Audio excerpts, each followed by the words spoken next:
safuu qabna handhuurri shamarran Oromoo hin mul'atu harmi shamarran Oromoo hin mul'atu malaasnee walitti himuu qabnaa jechuudha safichi iyyuu cabee diida jira waan ta'eef irraa dubbachuun nan qaanessu dubbannee qorichatti barbaaddan dubbannee qorichatti barbaaddan abbaan amantii sin argu jaarsi biyyaa sin argu barsiisaa sin argu hundumtuu doomeera duudeera jaameera fayyaa deemna fakkaanna malee fayyaa duuneerraa jechuudha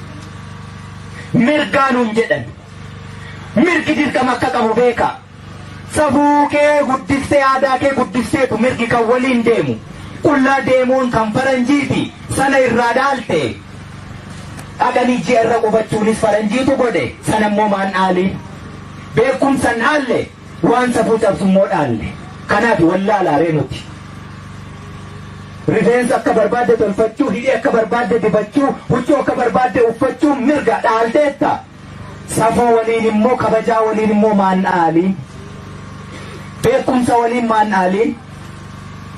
bilbila harkaa qabna waan barbaanne irratti ilaalaa oolla akkatti bilbilli dalagamu immoo maan bariirree sila